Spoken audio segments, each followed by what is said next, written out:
수업하겠습니다. 안녕하세요. 예, 반갑습니다.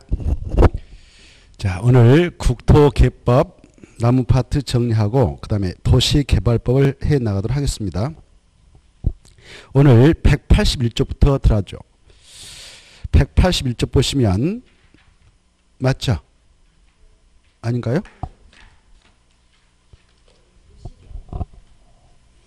오늘 도시개발법이요? 그렇구나. 미안해요. 응? 지난주 했어요? 그렇구나. 내가 표시를 잘못했네. 자, 그럼 오늘 도시개발법 들어가도록 하겠습니다. 이 도시개발법은 몇 문제 나올까요? 6문제. 그렇죠. 6문제 나오면 최소한도 3문제 이상 맞히도록 하셔야 됩니다. 자, 이 도시개발법 6문제 출제 이렇게 써놓으시고 그 다음에 그 한 장 넘어가서 보시면 도시개발법 목적이 나오고 용어의총이 나오죠. 그리고 201쪽부터는 도시개발사업 시행절차 이렇게 써놓으세요. 201페이지 상단에다가 201페이지 상단에다가 도시개발사업 시행절차 이렇게 써놓으세요. 도시개발사업 시행절차.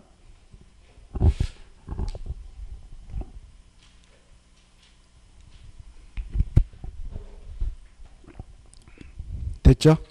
자, 그래. 이 도시개발법은 도시개발사업의 시행절차를 규율하고 있는 법인데 그 절차를 보기 앞서서 목적하고 용어, 의의를, 정의를 좀 체크하고 살펴보도록 하겠습니다. 같이 보죠. 이 법은 도시개발법입니다. 도시개발법은 도시개발에 필요한 사항을 규정해 놓고 있다 이렇게 되어 있습니다. 그래서 규정에서 계획적이고 체계적인 도시개발을 도모하고 쾌적한 도시환경 조성하고 말이죠. 그리고 전체 국민의 행복과 이익을 공공을 하는데 공공복리 증진에 이바지하도록 하기 위해서 만들었다 이렇게 되어 있죠.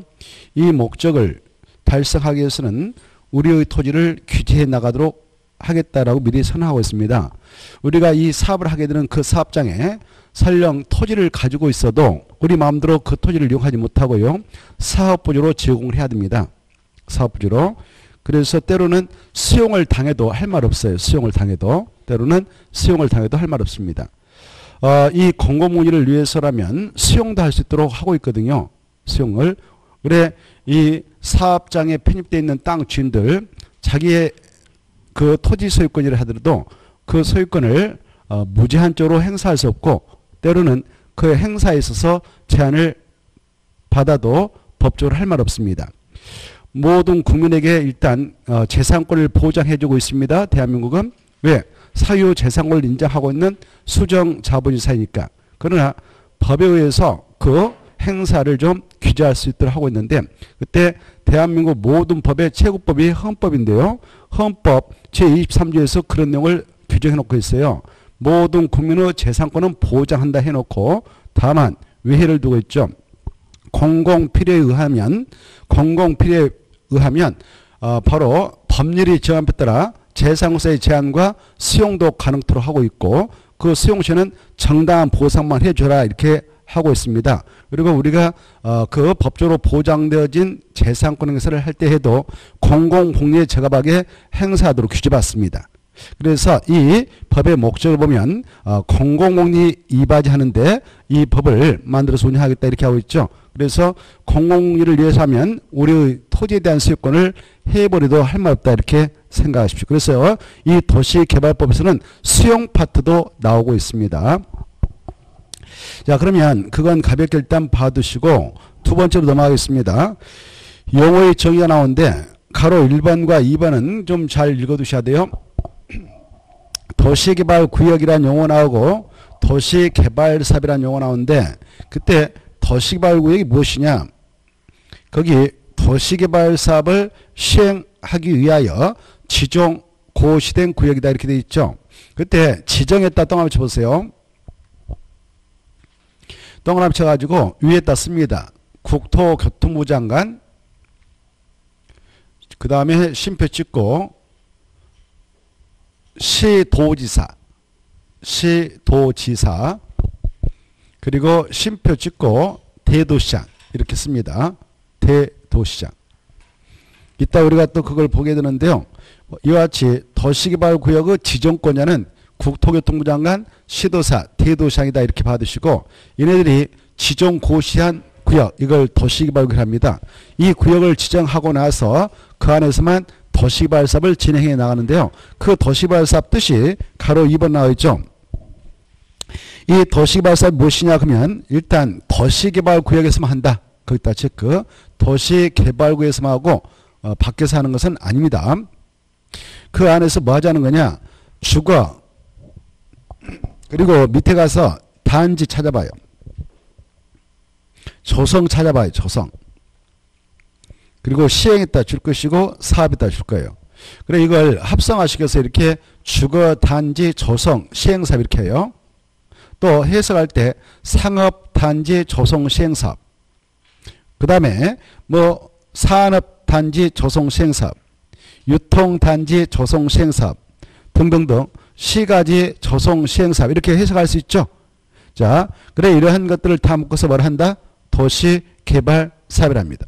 그런데 시험에 나왔어요. 도시개발 사업이란 도시개발구역 안에서 주택을 건설, 공급하는 사업만을 말한다. O입니까? X입니까? 어떻게 하셨어요? 그 말 없죠. 없죠. 그래서 틀린 겁니다. 그래 도시개발 사업이라는 것은 도시개발구역 안에서 주거단지 조성사업, 주거단지 조성사업이라는 것은 그 단지 조성해서 공급해가지고 주택을 지도록 하겠다는 것이고요. 그 다음에 상업단지 조성사업이라는 것은 그런 땅을 만들어서 공급해가지고 상가 건물 짓도록 하겠다는 것입니다. 그리고 산업단지 조성사업이라는 것은 그 단지 조성해서 공급해가지고 땅을 받았던 자들이 토지를 공급받았던 자들이 그 공장도 건축하고 물류센터도 짓고 이렇게 하겠다는 사업이 산업단지 조성사업입니다. 유통단지 조성업도 마찬가지고요. 등등. 그리고 마지막 보면 시가지 조성사업이라는 게 나오죠. 시가지라고 하는 것은 그 시자가 도시시자, 가자가 도로가자, 그래 땅지자죠. 이렇게 큰 돌을 팍팍 뚫어서 제공해서 땅을 받았던 자들이 이제 아파트 짓고 뭐 청사 짓고 이런 그렇게 큰 신도시를 만든 것을 시가지 조성사업이라 합니다. 이와 같이 도시개발 사업은 다목적으로 이루어지고 있음을 우리는 알 수 있어야 됩니다. 주거단지를 조성할 수 있고 상업단지를 조성할 수도 있고 산업단지, 유통단지, 보건복지 기능을 갖는 단지, 생태문화단지, 뭐 보건 정보통신 단지 조성사업을 할 수도 있다 이렇게. 자, 그 다음에 이제 가로 3번 보면 이 국토의 계획 및 이용에 관한 법률에서 사용하는 용어, 이 용어는 이 법으로, 이 법이 도시개발법입니다. 도시개발법으로 특별히 정하는 경우, 특별히 정하는 경우는 가로 1번과 2번이 있었어요. 이렇게 특별히 정하는 경우 외에는 이 법에서 도시개발법에서 국토교법상 용어를 그대로 사용하면 된다 이렇게 이해하십시오. 거기에다가 줄 거 봐요. 국토의 계획 및 이용에 관한 법률에서 사용하는 용어는 그따 줄 것이고 13페이지 써요. 그다 13페이지에서 13페이지에서 18페이지까지 써놓으세요. 13페이지에서 18페이지까지. 국토의 계획 및 이용에 관한 법률에서 사용하는 용어는 그 말은 어디에 있다고요? 13페이지에서부터 18페이지 이르기까지 국토계획법에서 사용하는 용어의 정의가 쭉 나오는데 그 용어의 뜻은 여기에서도 고스란히 적용한다. 도시개발법에서도 적용한다. 이렇게 생각하시고, 자, 그 다음에 201쪽을 보면 개발계라는 게 나오죠. 개발계획 옆에다가 이렇게 하나 써놓으세요. 도시개발사업의 계획 이렇게. 개발계획을 풀어서 말하면 도시개발사업의 계획. 도시개발 사업의 계획, 도시개발 사업의 계획. 그래 도시개발사업부 계획을 약자로 뭐라 하냐? 개발계획이라 한다 이렇게 하십시오. 이제 금방 도시개발사업에 관한 계획 이렇게 써드렸잖아요. 거기에다가 14페이지 참조 이렇게 써놔요. 14페이지 참조 한번 가서 보고 오실래요? 써놓고 14페이지 보시면 도시군관리계획 뜻에서 도시군관리계획으로 결정하는 내용 6가지 있습니다. 우리는 그거 여러 번 접한 바 있죠. 용용용 기사집 해가지고요. 그 중에 도시개발사업의 계획이 있었죠. 그래 도시개발사업에 관한 계획을 도시개발법으로 넘어와서 뭐라고 하냐? 개발계획을 한다 이렇게 하셔. 알겠죠? 뭘 한다? 개발계획. 그래. 그래서 이 개발계획은 한번 그 도시개발사업에 관한 내용을 포함해서 수립해서 고시했다. 그러면 고시된 그 계획의 내용은 그 사업장에서 구속력을 갖고 있습니다. 그래서 그 고시된 개발계획 내용들만 도시개발사업을 해 나가도록 하고 있다는 거. 이것도 구속적 계획이다 이렇게 생각하세요. 그럼 이제 넘어옵니다. 바로 201페이지를 넘으셔가지고 이 도시개발사업을 진행할 때 201페이지 상단에다 처음으로 오신 분들 201페이지 제일 위에다 씁니다. 도시개발사업 시행절차 이렇게 도시개발사업 시행절차 제일 위에다 제목을 다시 달아요. 제일 위에다 200있다. 크게 써놔요. 도시개발사업 시행절차 시작 이렇게 도시개발사업 시행절차 시작. 그래 도시개발사업 시행절차를 기록하고 있는 법이 이 법이기 때문에 이 법의 시행절차는 어떻게 진행되는가? 가장 먼저 하는 게 도시개발사업 계획을 수립합니다. 약조력을 개발계획을 합니다. 그래 이 개발계획을 누가 수립하냐? 그 도시개발구역의 지정권자가 수립해요. 지정권자. 국장, 시도사, 대도시장이 지정권자인데 그네들이 이 개발을 하고자 할 때 미리 개발계획을 수립합니다. 넘어가 보세요. 202쪽 보면 이 개발계획의 수립기준 나와 있죠. 가로 1번, 2번. 자, 이 광역 도시계획이나 도시군 기본계획이 수립된 일칙에 대하여 개발계획을 수립한다. 개발계획은 아까 무슨 계획 일정했냐? 도시군 관리계획을 일정했어. 아까 도시군 관리계획이 6가지 있었죠. 용용용 기사집. 그래서 이 개발계획이라고 하는 것은 도시군관리계획 일종이니까 아까 도시개발사업이 하는 계획 그랬죠. 그래서 이것은 광역 도시계획 도시군 기본계획보다 하위 계획입니다. 그래서 하위 계획이니까 상위 계획에 작업하게 이 계획을 수립하도록 하고 있다는 거. 그래 그거 보면 개발계획을 수립하려면 그 개발계획 내용이 해당 광역 도시계획이나 도시군 기본계획에 들어맞도록 해야 한다 이렇게 받으시고 그래서 거기 광역 도시계획에다 줄 것이고 상 도시군 기본계획에다 중 개발계획은 하 이 세 가지는 상중하가 형성되어 있다고 볼 수 있죠.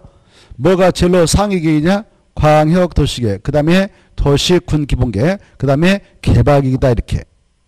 그래서 개발계획이 최하위 계획이니까 세 가지죠. 이 하위 계획은 상위 계획에 들어맞도록 해야 한다 이렇게. 그 다음에 가로 2번 보시면 이 개발계획을 수립하게 될 때 그 면적이 330만 제곱미터 이상이다.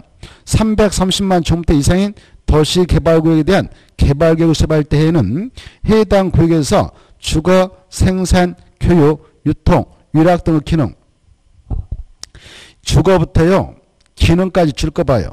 이걸 줄 거 놓고 같은 말로 복합적 기능 이렇게 썼어요. 복합적 기능.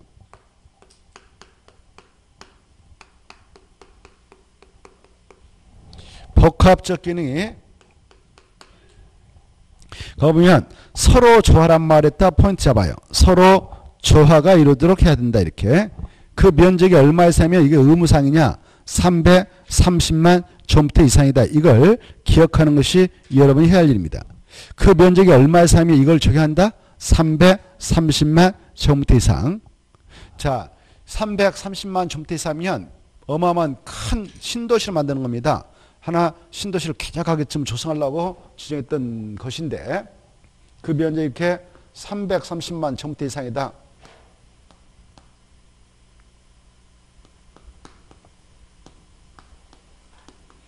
평수로는 약 100만 평이죠. 이렇게 100만 평을 밀어가지고 신도시를 만들려고 한다. 도시를 건설하려고 한다. 이 도시 건설할 때 그 계획에 따라 건설돼요. 개발계획. 이 개발계획은 도시 개발 사부 계획이라고 그랬죠. 이걸 약자로 너무 기니까 개발계획. 이 도시 개발 사부 계획이라고 하는 거, 이것은 도시 군갈 일정이에요. 무엇의 일정이다? 도시 군갈계. 도시 군가로 결정한 내용이 용용용 기사집에서 6가지 있다 해서 우리가 여러 번 했죠. 그래, 이렇게 개발계획을 만들어서 딱 결정고시 했다. 결정고시가 돼버리면 고시된 이 계획 속에 있는 내용대로 이 도시가 건설됩니다. 그럴 때 건설이 되었다 합시다. 이렇게 한 신도시가 이렇게 만들어졌다 합시다. 현재 세종시도 그렇게 만들고 있지 않습니까? 이렇게 만들었다면은 바로 이거 마음에 안 든다고 해서 싹 없애버리고 다시 뜯어고쳐가지고 싹 밀어가지고 다시 만들 수 있을까 없을까요? 없습니다. 이거 한번 만들어 놓으면 도시 앞으로 우리 후대까지 쑥 이 나라가 사라지지 않는 상 계속 전속이 되겠죠. 함부로 이걸 뜯어고칠 수 없는 거예요. 자, 그래서 그 면적이 얼마 이상이라면 330만 정대 이상의 규모로 도시발굴 지정해서 사업을 해가지고 도시를 건설해 나갈 때 이 계획을 만듦에 있어서는 신중에 신중을 기해서 만들어라 이렇게 하고 있어요.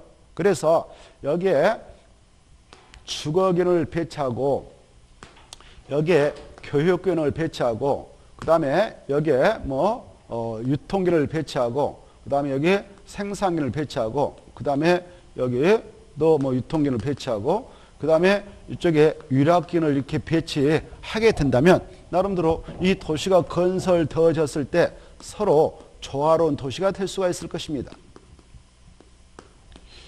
이제 금방 주거기능을 배치했다. 교육기능. 이때 주거기능이 여기에 이 계기하에 배치가 되면요. 여기에 있는 땅에 따른 주로 주택이 건설되어질 겁니다. 그리고 주거환경이 조성될 거예요. 이 도시가 건설됐을 때. 그 다음에 여기는 교육기능이 배치됐다면 이 안에는 유치원, 초등학교, 중학교, 고등학교, 많게는 대학교까지 들을 수 있는 것이고요. 그 다음에 여기는 이제 여러 가지 여기서 생산되는 걸 이쪽 지역 주민한테 공부할 수 있는 그런 유통기능이 배치될 것이고 그 다음에 여기는 유락기능이 배치됐다면 여기는 유흥시설이 들어갑니다. 유흥주점이라든가 이런 것들, 유락설 같은 거 이런 것들이 배치되어 있어요. 이렇게 하는 것이 좋을까요? 기능을 배치할 때에 아니면 이렇게 기능을 배치한 게 좋을까요? 한번 맞춰보세요. 여기에 주거기능이 배치되어 있고 여기 위락기능이 배치되어 있고 여기 교육기능이 배치되어 있고 여기 또 유통기능이 배치되어 있고 여기 유통기능 생산이 배치되어 있다. 그러면 이게 조화로운 도시가 될까요? 왜? 여기 우리가 단독주택, 아파트 10대, 다세대에서 삽니다. 주택에 들어가니까. 그래 얘들 유치원, 초등학교, 중학교, 고등학교 여기 있는데 유흥가가 여기 형성되어 있다. 술집이 쫙 있다. 애들이 등하교 할 때 술집, 여기 유흥가로 왔다 갔다 하면 좋을 게 있어 없어요? 없죠. 그렇죠?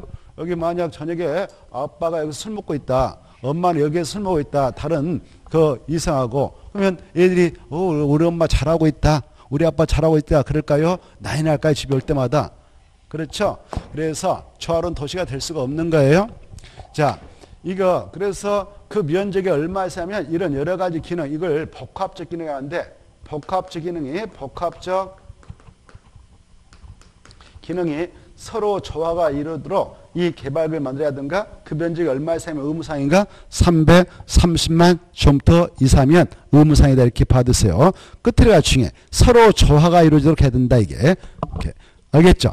그 면적이 얼마 이상이면 그렇다고 330만 좀더 이상, 330만 좀더 이상인 도시개발구역에 대하여 개발계획을 만들려고 한다. 그럴 때는 주거기능, 교육기능, 유통기능, 생산기능, 유락기능 이런 기능이 서로 조화가 이루도록 해야 할 의무가 있다. 하야 한다. 서로 조화란 말이 중요합니다.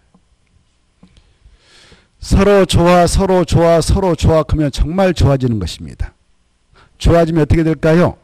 바로 상대방 좋아하면 만나자마자 하트가 들어갈 걸 이거 봐보세요. 하트. 이거 뭐예요? 33 같이 보이죠? 33. 그래서 330만 종대 이상이 되기 중요해요. 330만. 이 수치 아주 중요하니까 꼭 알았어요. 자, 서로 저와 그 말 나오면 뭐가 떠올라온다고요? 330만 하트 꼭 알아두시기 바랍니다. 자, 그러면 통과하고요. 203페이지 가로 4번 개발계획 작성 기준 나와있죠. 누가 정할까요? 기준 다 누가 정한다고 그랬습니까? 국토교통부 장관. 이건 뭐 기초적이지만 잘 나오니까 한번 체크해보고. 가로 4번.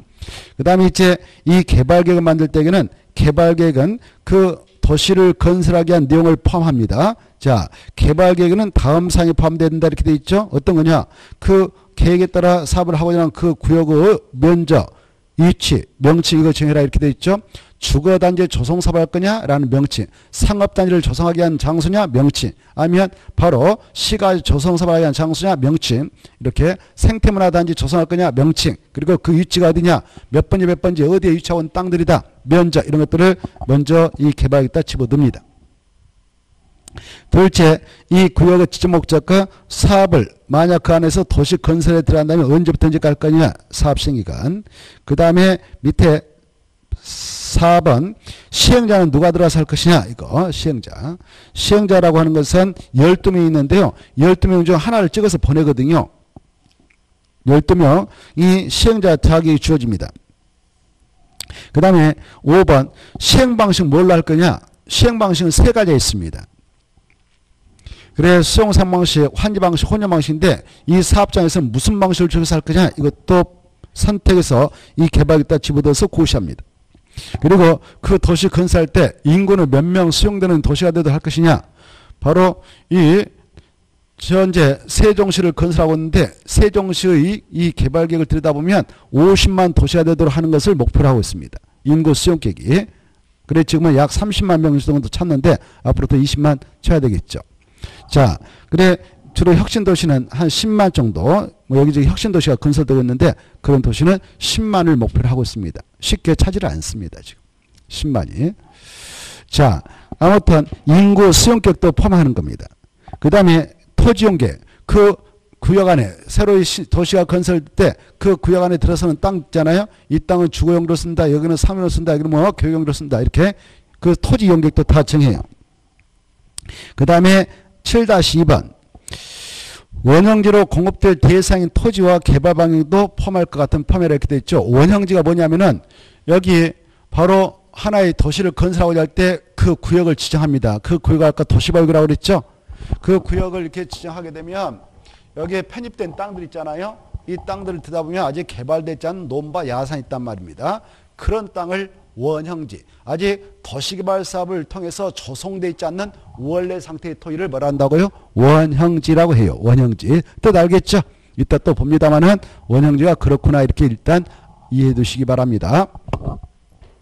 그 다음에 밑으로 가셔서 교통처리계. 이 교통처리계 그 도시 건설할 때 도로는 어디다 넣고 신호등 어디다 넣고 이런 것들입니다. 교통처리계도 집어넣고 그 다음에 환경보존계. 이 하나의 도시를 건설할 때 이렇게 봐보세요. 이 도시 개발하자 해서 하나 찍었던 이 구역에 다 밀어버린 거 아니에요. 기존에 야산 있는 거 쓸만한 것들은 그대로 나누면서 자연스럽게 그 도시를 건설하죠. 그래서 여기는 보존하고 여기는 주택을 밀어버리고 이렇게 하자, 이렇게 것들을 정합니다. 환경보존계, 환경보존계. 그 다음에 바로 10번 보건, 의료시설, 복지시설 설치계. 이 도시가 건설되어 새로운 도시민들이 입대하게 될 건데 그분들에게 필요한 건 뭐예요? 10번이죠. 이런 것들이죠. 그래서 보건, 의료시설, 복지시설 설치를 어디다 할 것인가. 그리고 그 기반시설 설치계. 그 도시에 들어설 도로는 어디다 집어넣고 상하수는 어떻게 할 것인가라는 설치계. 그리고 사업할 때 어마어마한 돈이 들어가는데 그 돈은 어떻게 조달할 것인가라는 재원 조달계. 그 다음 13번 이 도시발구역을 정했다 이렇게 정했다면 여기까지 이렇게 도로가 설치되어서 지금 교통량이 나름대로 뒷받침돼서 왔다 갔다 하는데 여기 아직 도로 연결이 안 됐다면 도로 연결 문제도 생각해야 되겠죠. 이걸 바로 13번이라 하는 거예요. 도시개발구역 밖 지역에 기반시설을 설치해야 되는 경우, 이거 이렇게 설치해야 되는 경우 그 설치 비용 부담은 누가 할 것이냐, 이거 여기 이런 문제도 집어넣고 14번. 이 수용 방식을 선택해서 할 때는요. 수용 또는 사용 후 대상이 되는 토지는 이거다. 여기 봐보세요. 여기서 수용 사용 방식을 정해서 사업을 하려고 한다. 그때는 여기에 있는 땅 다 강제로 수용한 거 아닙니다. 이 안에 편입된 땅 주인이 100명 있다 가정합시다. 100명 중 일단 1대1로 이 시행자들이 가서 협상을 해요. 우리가 이 도시발습 하려고 하는데 소유권을 넘겨주십시오. 땅값은 얼마 드리겠습니다. 이렇게 그분이 오케이 해서 바로 그걸 받아들이면 자기가 나름대로 그 만족한다. 그러면 매매대금 받아들일 것 같으면 계약서 써서 줍니다. 이걸 협의양도라고 그래요. 뭘 한다고요? 협의양도. 수용 방식을 정해서 사업을 할 때도 이렇게 1차적으로요. 협의양도를 받습니다. 땅값 주고 좋게 넘겨받아요. 그 대신 이따 우리가 공부한대요. 이때 여기에는 땅 주인이 논이 천정부터 있었어요. 천정부터 있었는데 근데 천정부터가 있었는데 그분이 땅값 이렇게 계산해 보니까 바로 한 5억이다. 그러면 5억을 다 주지 마시고 바로 2억 5천만 땅값으로 좀 주시고 2억 5천에 상당한 것은 시행자께서 도시발사업을 통해서 조성한 토지가 나올 건데 그 토지를 나한테 일부 좀 주십시오. 그래서 내가 그거 받아가지고 다가구주택 지어서 나도 그 시에 일원이 돼가지고 거기서 다가구주택 지어서 운영 좀 하겠습니다. 이렇게 요구를 할 수도 있습니다. 오, 좋습니다. 그러면 나도 2억 5천 땅값 안 주고 바로 2억 5천만 주고 사업을 지내서 좋고요. 그 땅 지주께서도 여기서 완전히 땅 뺏겼다는 기분 들지 않고 일부 우리가 도시개발사업으로 조성된 땅을 받아서 다가구주택 지어서 바로 운영하면 집값 올라가죠. 땅값 올라가니까 기분 그렇게 나쁘지는 않을 겁니다. 그렇게 합시다 해서 할 수가 있거든요. 그걸 그때 발행되어지는 채권을 바로 토지 상환 채권이라고 그래요. 도시개발사업으로 조성된 토지 건축물로 상환해주는 채권을 약자로 토지 상환 채권이라고 그래요. 뭐라 한다고? 토지 상환 채권이. 이렇게 해서 원만하게요. 여기 봐봐. 수용 상방식을 정해서 이렇게 큰 신도시 만들 때는 다 수용 상방식을 정해서 사업을 합니다. 그때 다 강제로 뺏어오는 거 아니야. 강제 수용한 거 아니고 아까 그런 절차에 의해서 일단 협의 양도 받습니다. 땅값 주고 다 이렇게 넘겨받는 거예요. 그때 그 비율이 여기에 편입된 땅 지주가 100명이면 보통 95명이 협조를 해줘요. 또 때를 쓰시는 분이 많을 때는 80%까지는 해줍니다. 협조를. 그래서 거의 대부분 협의 양도를 통해서 소유권을 넘겨받아요. 그만큼 땅값을 제시하겠죠. 시행자가 원만하게 하려고.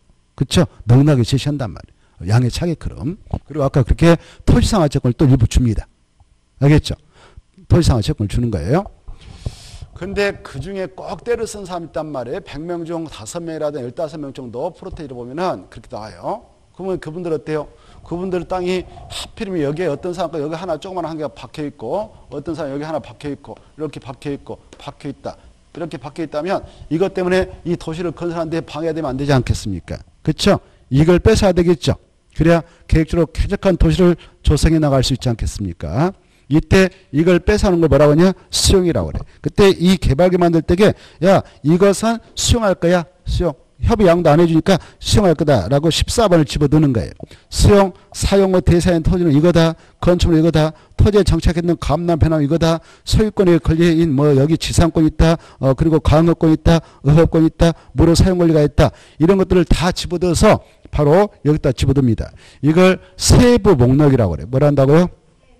세부 목록. 세세한 목록을 작성해서 개발에다 포함하는 거예요. 그래서 개발계획에다 이걸 포함해서 바로 수립해서 고시해버리면 이 시행자에게 강제 수용권이 법적으로 부여돼 버리는 거예요. 거기 세부 목록 옆에다 여러분 고시 써봐. 세부 목록 옆에다 고시.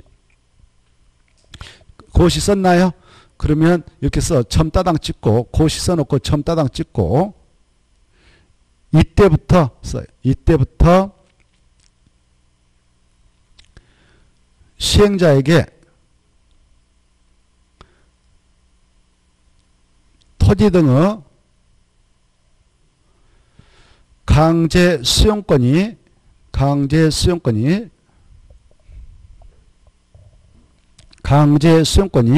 법적으로 인정된다. 법적으로 인정된다. 법적으로 인정된다.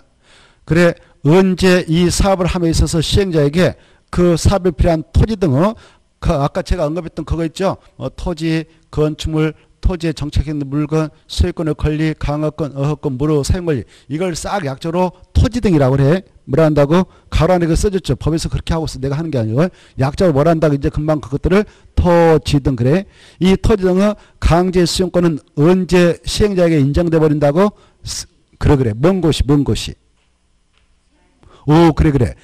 개발계획 등으로서 토지 등의 세부 목록것이, 뭔 것이? 세부 목록것이, 세부 목록것에서는 시행자에게 법적으로 강제 수용권이 인정돼 버리거나 땅 주인이 버텨봐야 한계가 있구나 이렇게 이해하시면 되는 거예요. 그래 떼 써봐야 좋을 게 있어 없어? 없어. 더 보상금 적게 나올 수가 있어. 더 적게. 법적으로 해보면 더 적게 나갈 수가 있거든. 법적으로 딱 법적으로 감정가 해가지고 아주 그냥 딱 때려버리면 할 말 없는 거예요. 더 적게 받아갈 수도 있어요. 떼쓰면 마이너스가 될 수가 있습니다. 그런 경우가 종종 있습니다. 살다 보면 그런 일이 종종 발생합니다. 그래서 협상을 통해서 하는 것이 가장 좋은 것이고요. 그렇다는 걸 참고 말씀드립니다. 자, 그 다음에 이제 나머지는 놔놓고 넘어갑니다. 이번 코스 놔놓고 넘어가시면 204페이지 넘어가시고, 자, 그 205페이지 넘어가시고 206페이지 206회 보면 도시개발구역의 지정 이렇게 되어 있죠. 찾나요? 자, 1번에 1번 보면 지정권자가 있습니다. 지정권자에따 밑줄 끄시고 원칙하고 가로 2번 국토교통부장이 있죠. 거기까지 한 묶음 쳐요. 원칙과 국토교통부장관까지 크게 한 묶음 쳐버려. 거기까지가 지정권자의 내용이거든요. 그리고 지정권자는 관심 개파해야 할 중요 파트다라고 체크하시고 지정권자 아까 말씀드렸죠. 자, 거기서 찾아가지고 체크할까? 지정권자에다 줄 거 봐요. 제목에다. 그리고 찾아서 줄 겁니다. 박스 안에 들어가요. 박스 안에 들어가면 원칙에서 박스 안에 들어가면 특별시장, 광역시장, 도의사, 특별자치도사 이하 이네들 뭐라 한다? 시도사라고 그래. 그래 도시개발법에서는 이네들 4명을 약조로 시도사 한다 이렇게 하셔. 4명만 그래? 몇 명만? 여기 보니까 시도사 앞에 이자 있나 봐봐. 세종특별자치장 있나 없나 봐봐요. 특별자치도사 어디인지 알죠? 어디에? 어디 대장이요? 그래, 그 정도 알고 계시죠? 제주도 대장을 뭐라고 한다고? 특별자치도사.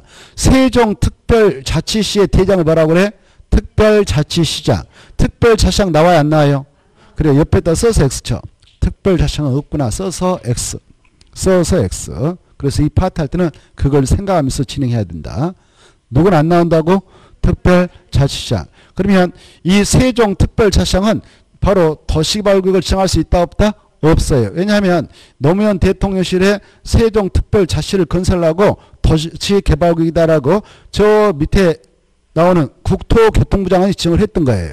누가 정했다고요? 국토교통부 장관이 국가적 현안에서 그 도시발 사업을 진행하려고 지정했던 거예요. 그래서 지금 도시를 건설하고 있는데 그 상태인데 바로 그 안에다 또 특별자치장이 또 지정해서 또 할 일이 있다 없다? 없어요. 이미 진행하고 있기 때문에 또 지정할 일은 없다 이렇게 하셔. 그래서 도시개발법에서는 세종특별자치장은 한 번도 나오지를 않는다 이렇게 생각하세요. 아시겠죠?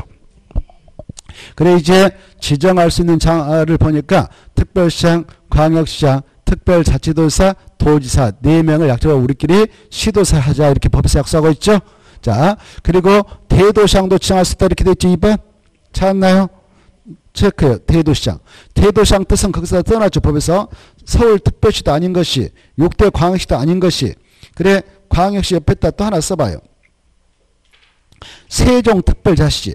그래서 서울특별시도 아니고 광역시도 아니고 세종특별자치도 아닌데 인구 몇만 명? 50만 이상의 대도시의 시장을 뭐라 한다? 대도시 시장을 한다. 그러면 이 대도시장은 어디에 있냐? 8도 내에 있는 시 중 50만 이상의 시장이다 이렇게 하셔. 경기도의 수원시장 뭐 100만 명 넘거든. 그런 시장. 이렇게 저 경상남도 창원시도 100만 명 약간 넘거든. 그 다음에 충청북도 그 청주시 그리고 충청남도 천안시 전라북도 전주시 이런데 이 8도 내에 있는 시 중 인구 몇만 명? 50만 이런 도시를 말한다. 대도시 그 장소를 대도시라고 그 장을 대도시 시한한다. 그네들은 자기 시에다가 지정을 할 수 있구나 이렇게 생각해 두시고 그 다음에 이제 이 동그라미 2번으로 가셔서 도시개발 사업을 시행하고자 하는 그 지역이 둘 이상의 시도에 걸쳤다. 시도에 걸치면 관계 시도사 만나서 지정할 자를 협의해서 정합니다. 근데 문제는 협의가 이루지 않았어. 네가 할래 내가 할래 이렇게 해가지고 협의가 이루어지면 좋은데 협의가 결렬됐다. 그러면 어떻게 하느냐. 답은 바로 밑에 나옵니다. 또 가로 2번에 동그라미 가로 2번에 저 박스 안에 4번 나와요. 4번. 4번이면 위 가로 1의 2에 따른 협의가 성립되지 않았다. 이렇게 돼 있죠. 보고 계셔요?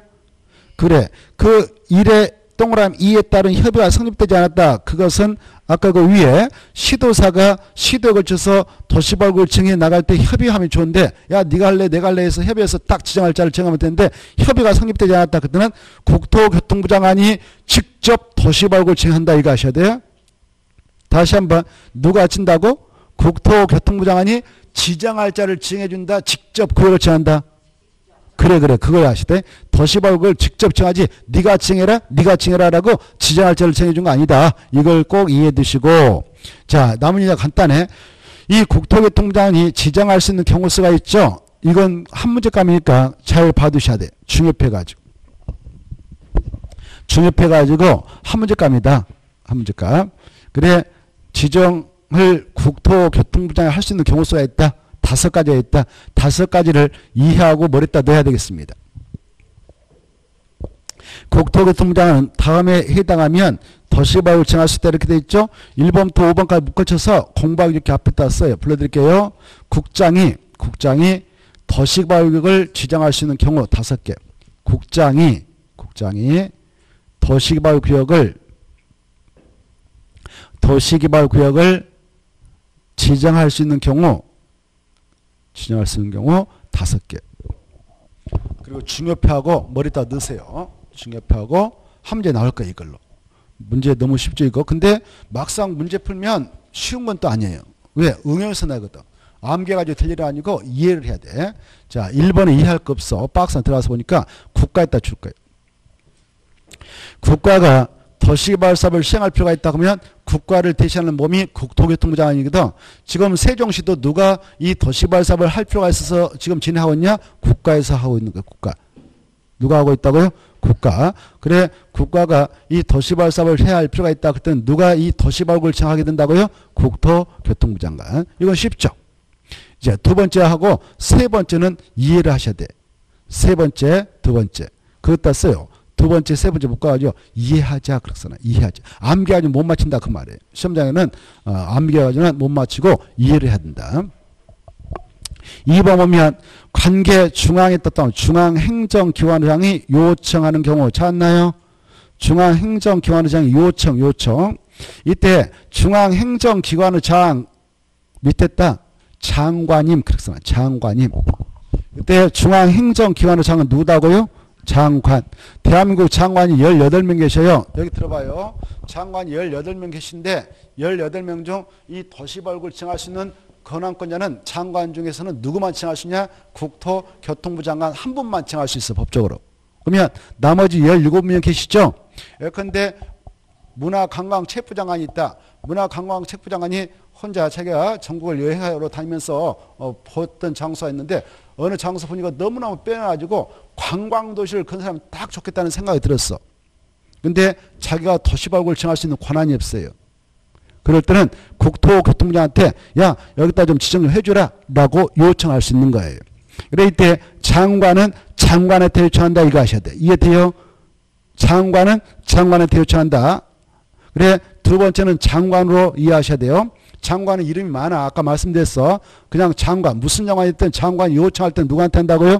국토교통부장한테 요청해서 그러면 교통부장한테 요청하면 국토교통부장은 그 요청을 받아서 자기가 지정해 줄 수 있는 사유니까 지정을 해 줄 수도 있다. 이렇게 알아주세요. 그런데 그거하고 오른쪽 페이지 2번하고 이제 문제가 되는 것은 그거예요. 오른쪽 페이지 2번 볼까요? 도시발굴구역 지정의 요청 차자 써봐. 차자. 제목있다. 지정의 요청자. 자자가 뭔 자자인지 알죠? 사람 자자예요. 사람. 알겠죠? 노음 자자. 사람이라고. 그래 요청자 이렇게 말이 되게 했나요? 그러면 동그라미 봐봐요. 대도시장을 제한 시장 그러면 몇만의 시장을 의미할까? 50만 미만의 시장이에요.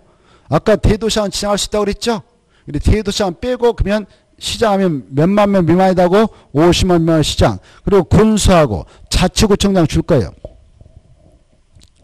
얘네들은 바로 밑에 줄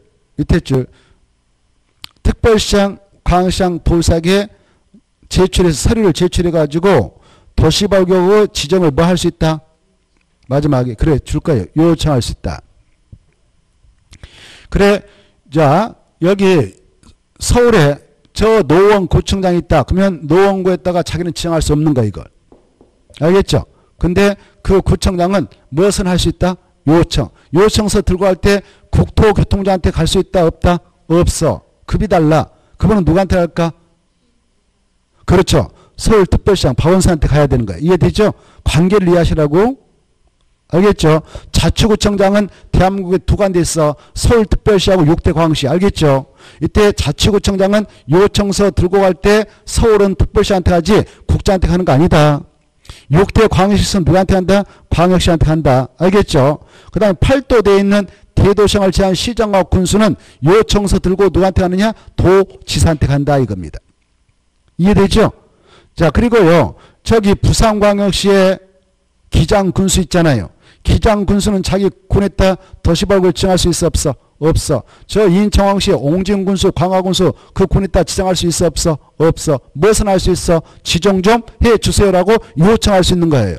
요청서 두고 저 아까 부산광역시 기장군수는 누구한테 갈까? 부산광역시한테. 인천광역시 아까 2명 군수는 누구한테 갈까? 인천광역시한테. 이 관계를 이해하시란 말이에요. 외울 게 아니라. 알겠죠? 그러면 그분들이 요청서 받아가지고 그분들이 아까 그 군수들이 예쁘다 그러면 원하는 대로 지정을 해줄 것이고 밉다 그러면 지정을 하지 않아도 할 말 없어요. 그렇죠? 왜? 어떤 이쁘겠어? 평상시에 자기 그 말을 잘 들었다면 이쁠 것이고 협조를 했다면 우리 시를 이렇게 할 테니까 협조합시다 해가지고 여러 가지 공문 보냈는데 즉각 따라왔다 그러면 이쁜 것이고 그렇죠? 근데 평소에 뭐 공문 보내가지고 이렇게 해라 그런데 전혀 움직이지 않고 땡땡 쳤다 그러면 바로 요청서 들고 와도 던져버릴 것입니다. 이렇게 관계가 그렇게 됐단 말이에요. 근데 아까 요청서를 들고 가는 자가 장관이었다 그러면 누구한테 간다? 시도사한테 간다? 국장한테 간다? 국장 이거. 그래서 동그라미 2번을 잘 아셔야 돼요. 2번 박스 안에 2번 동그라미 아니라 관계중앙행정기관의 장을 장관으로 바꿔쳐서 출제하니까 그걸 이해하시라 그 말. 됐죠? 자 이제 세 번째 보겠어요. 시행자가 될 수 있는 공공기관의 장. 공공기관 그것다 줄 거예요. 정보출연기관 그것다 줄 거예요. 공공기관에다 줄 거 쓰면 6명 그렇게 써. 6명 그렇게 써놔요 일단. 정보출연기관 그것다 줄 것이고 2명 이렇게 써놔요 일단. 그래서 6명 2명 하면 8명이죠. 이게 머릿속에서 떠오를 정도가 돼야 공부가 되었다 이렇게 할 수 있어요. 그러면 그것은 어디에서 볼 수가 있느냐? 그 내용은 바로 페이지를 하나 그것다 살짝 써 놓으실래요? 페이지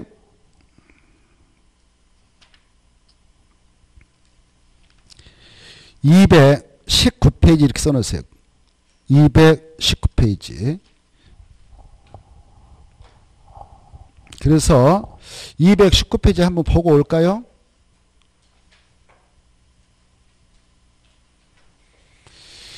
(219페이지) 보면 거기 시행자가 될 수 있는 자격자가 보이죠? 있죠? 219페이지.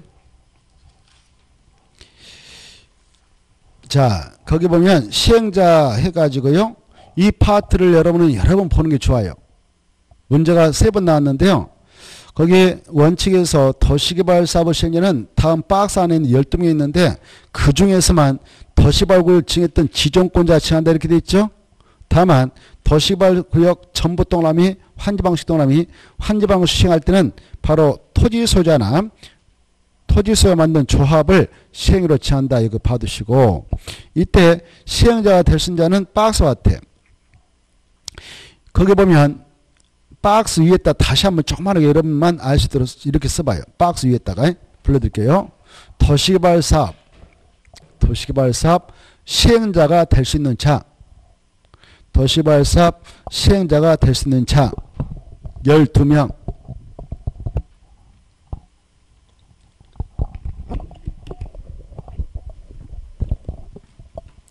도시개발 사업 시행자가 될 수 있는 자는 몇 명 있다고요? 12명. 1번, 2번, 3번 한번 볼까요? 4번, 5번, 6번, 7번, 8번, 9번. 9-2 이거 있어가지고 바로 12명이 되는 거예요. 9-2를 바로 10으로 하고 10을 11로 하고 11을 12로 수정해버려요. 그래서 총 12명이구나 이렇게. 12명. 12명이 있는데 여러분께서는 이걸 자주 보셔야 돼. 쓸 수만 있다면. 바로 손에 볼펜 들고 글씨를 쓸 수 있는 힘만 있다면 자주 써보세요. 힘이 없으면 뭐 어쩔 수 없지만 어떻게 해봐라고 할 수가 없어. 자, 손에 볼펜을 들고 쓸 수 있는 힘만 있다면 이제 금방 불러든 게 있죠. 도시개발 사업 시행자가 될 수 있는 자 이렇게 써놓고 이걸 한 5번 써보면 좋아. 이걸 써놔야 바로 머리에 입력이 되었어야 나머지 제가 설명하도록 쭉 연결돼서 따라올 수가 있어요. 여기에 알겠죠? 자, 그러면 여기 시행자가 될 수 있는 자 중 1번 있죠. 국가하고 지방자치단체만 딱 줄 거만. 그리고 약자로 국지라고 해. 머리자 따서 국지. 그리고 옆에다 써. 지방자치단체 옆에다가 점 따당 찍고 써요. 행정청이 시행자 이렇게 써놔요.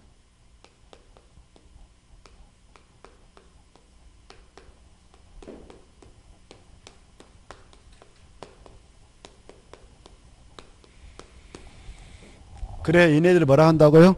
행정청이 시행자. 앞으로 도시개발법을 공부하실 때 행정청이 시행자가 나오면 누구를 생각해라고? 국가하고 지방자치단체. 그러면 이제 2번부터 저 12번까지 있잖아요.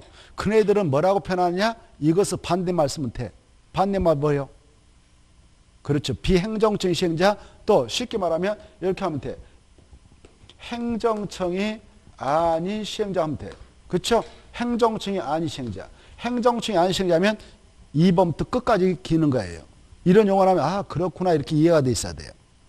행정청이 시행자면 국가와 지자체, 나머지는 다 행정청이 아닌 시행자, 비행정청이 시행자다 이렇게 하시고, 그 다음에 1번, 2번, 3번, 4번까지 묶어쳐봐요. 1번부터 4번까지 묶어쳐봐요. 1번부터 4번까지. 1번부터 4번까지. 묶어쳐가지고 우리끼리만 이렇게 약속합시다. 공공사업 시행자 합시다.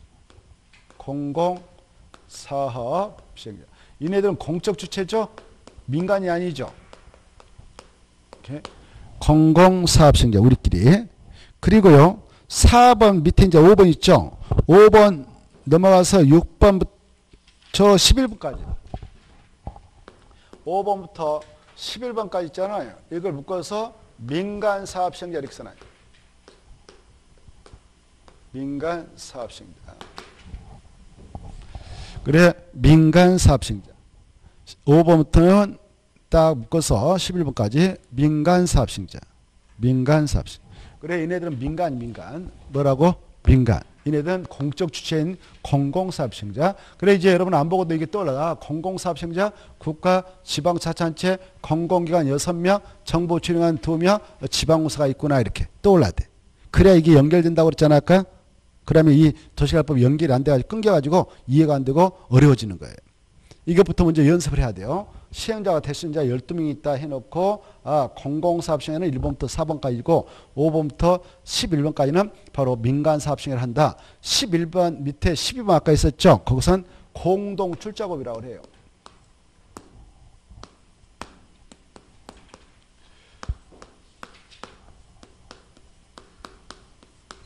그래서 시행자가 될 수 있는 자를 크게 분류하면 세 가지가 있죠. 공공사업 시행자, 민간사업 시행자, 공동출자법인. 12번은 1번부터 그 11번까지 해당하는 자들이 돈을 투자했어. 그래서 같이 만들었어. 이걸 공동출자법이라고 그래. 조합 빼고. 그 다음에 이제 거기에서 5번하고 6번 특히 좀 중요해놔. 5번, 6번. 5번, 6번. 5번, 6번을 좀 중요해놔. 5번을 보면 여기 안에 들어가서 여기 봐봐요. 여기서 도시개발 사업을 할 수 있는 자격자가 시행자가 될 수 있는 자격자인데 시행자가 될 수 있는 자격자 중에 5번이면 이 안에 있는 토지 소자입니까? 건축물 소자입니까? 그것 가지고 장난쳤단 말이에요. 그래서 이 안에 있는 토지 소자가 시행자가 될 수가 있지만 건축물 소자는 아니다. 이렇게 하셔. 뭐라고? 토지 소유자. 도시개발구간의 토지 소유자는 시행자 자격이 있구나. 또 6번째 중요하다고 그랬죠. 6번째 보면 이 안에 있는 토지 소유자가 찾아와. 나 보지 말고 도시개발 찾아요. 도시개발구간의 토지 소유자가 도시개발을 위하여 설립한 조합 이렇게만 찾아요. 찾았나요? 그래 이제 너무 길잖아요. 그걸 조합이라고 하거든. 뭐라 한다고? 조합. 이 조합은 또 찾아 도시개발 사업 전부를 환지 방식으로 시행한 경우에 한정한다. 거기다 체크. 이 조합은 무슨 방식으로 사업할 때만 시행자가 될 수 있다고? 환지 방식. 여기 봐봐요. 도시개발구역 전부를 환지 방식으로 시행한다. 그럴 때만 이 조합은 지정권자가 야 너 사업해도 돼 라고 찍어줄 수 있는 거예요. 수용 방식일 때는 절대 시행자가 될 수 없는 거예요. 무슨 방식일 때는 사용 방식 때는 시행자가 될 수 없고 무슨 방식으로 사업할 때만 시행자의 자격을 부여받을 수 있다. 환지 방식. 이걸 딱 입력해놔요. 뭐랬다가 됐죠. 그 다음에 이제 바로 7번 8번 이런 것들은 그냥 한 번씩 읽어보면 돼요. 알겠죠? 편하게 그냥 그렇구나 이렇게. 자 7번 읽어보고 8번도 그냥 가볍게만 읽어보면 돼요. 쭉 이렇게 그렇구나 이렇게 읽어보면 돼. 그 다음에 이제 1번 2번 아까 했고 2번 봐봐요. 2번이 뭐가 나왔나요? 공공기 나와있죠? 거기 보면 공공기관은 6개가 있어요. 6개. 몇 개 있다고? 6개. 이 공공기관은 누가 만들었냐? 국가에서 만든 거예요. 국가. 1번에 보면 국가란 말 나오죠? 국가에서 만든 것이 2번하고 3번이에요. 국가에서 만든 것이 2번 공공기관 6개, 3번 정보 출연 2개예요. 그거 누가 만들었다고? 국가. 근데 4번 누가 만들었냐? 1번에 나온 지방자치단체가 만든 거예요. 4번. 지방공사는 누가 만들었다고? 지방공사는 지방자치단체가 만들었어. 이걸 이해하셔야 돼. 다시 한번 지방공사는 누가 만들었다고? 지방자치단체. 2번과 3번 누가 만들었다고? 국가. 그러면 그 장은 누가 임명하냐? 대통령이 임명하고 저 4번 장은 누가 임명할까? 지방자치단체장이 임명해서 일을 시키고 있는 거예요. 급이 달라요. 자 그러면 공공기관 대통령으로 정하고 있는 공공기관 6명 있는데 공공기관 하면 6명이 떠올라야 돼. 보면 국가 이름이 뭐예요? 오 맞았어. 대단하시네요. 그래서 국가에서 만든 것은 대부분 바로 국가의 이름을 붙였어. 한국토지주동사, 한국수자공사, 한국농어정사, 한국관공사, 한국철도공사, 매입공공. 이건 없죠. 매입공공. 여기까지. 이걸 머리에다 넣어버려야 돼. 머리에다 넣는데 이 세 번째 용어에다 포인트 잡아봐. 한국 다음에 세 번째 나오면 바로 토 동그라미 수 동그라미 농 동그라미 관 동그라미 철 동그라미 매입 공공할 때 매. 그래서 토수농 관철매가 공공기관이다. 다시 한번 토수농 관철매가 뭐다? 공공기관이다. 공공기관은 몇 개 있다? 6개. 뭐다? 토수농 관철매, 토수농 관철매, 토수농 관철매 이렇게 연습해보고 이 토수농 관철매에는 4번 지방공사 들어가 안 들어가? 안 들어가. 이걸 줘야 돼. 지방공사는 누가 만들었다고? 지방자치단체 꼭 구분하셔야 돼. 자, 그 다음에 이제 정부 출연기관. 이 정부는 어떤 정부일까? 어느 정부일까? 1. 미국 정부 2. 일본 정부 3. 한국 정부. 맞았어. 여러분 역시 맞았습니다. 그래서 이 정부라는 것은 대한민국 정부인데요. 정부에서 만들었기 때문에 정부 출연기관이에요. 그래서 정부 출연 2개 있는데 2개 무엇이냐? 자 체크합니다. 한국철도시설공단. 근데 한국철도시설공단은 아무 곳에서 사업할 때 시행자가 지정을 받아서 사업할 수 있는 아니에요. 그따 체크. 역세권 개발할 때만 투입을 해서 사업을 하게끔 할 수 있어요. 뭔 사업할 때만?